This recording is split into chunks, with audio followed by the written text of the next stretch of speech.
yetu imewafanya nyinyi kujitambua. Mtambue kwamba nyinyi ni tegemeo la taifa.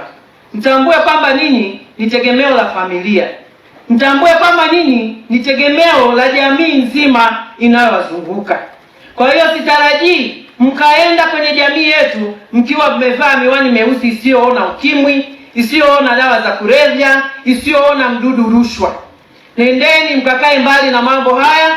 Nendeni mkatusaidie kuyapiga vita ili tuwe na jamii salama wakati wote. Itauma sana na inaumiza sana kuona leo muhitimu wa level ya kwenu tunaenda kumpeleka kwenye uraibu. Itauma sana kuona muhitimu wa daraja lenu leo tunaenda kumpeleka kwenye vyombo vya dola kwa sababu ameenda kuikumbatia rushwa. Inaumiza sana. Taifa hili linawategemea sana. Mahafali haya yanakutanisha wa Dar es Salaam, Zanzibar, Mtwara, Kigoma na Singida katika ngazi mbalimbali za masomo.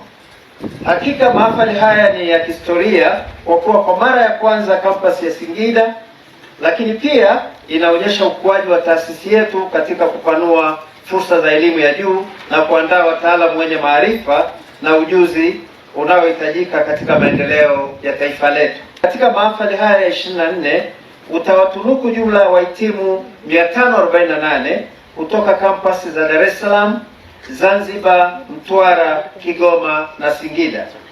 Kati ya wahitimu hao wanawake ni 264 sawa na 48%, na wanaume wapo 284 sawa na 52%. Jumla ya wahitimu 177 wa kampasi za Dar es Salaam, Zanzibar na Singida wanatunukiwa shahada ya uzamili. Kati ya hao wanawake ni 56 sawa na 32%, na wanaume ni 121 sawa na 68%.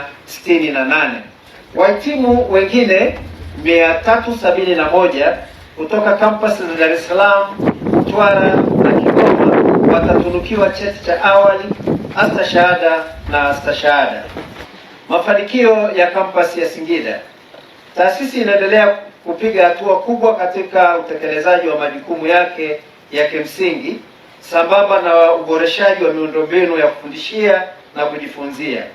Mafanikio haya yanatekelezwa kupitia ufadhili wa serikali ya Jamhuri ya Muungano wa Tanzania kwa kupitia mradi wa mageuzi ya kiuchumi kwa vyuo vya elimu ya juu, kwa kifupi unajulikana kama mradi wa HIT, chini ya Wizara ya Elimu, Sayansi na Teknolojia.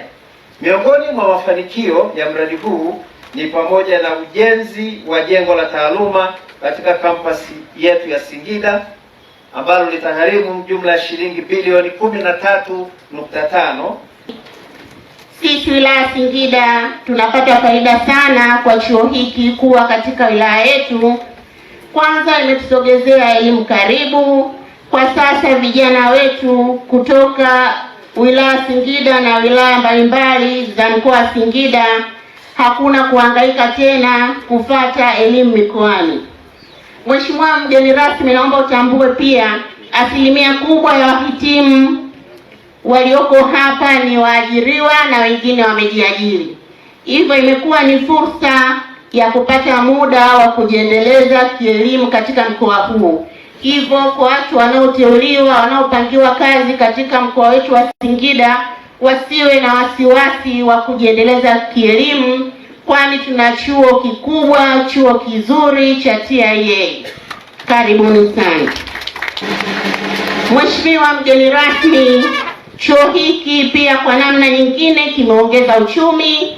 Wananchi wamejenga hostel, hoteli, migahawa. Kinachofurahisha zaidi ni hawa vijana wako na hawa watumishi wako wameishi hapa kwa amani. Hujawahi kusikia chuo hiki kina mgomo, chuo hiki kina fujo wala kelele. Wamesoma kwa amani.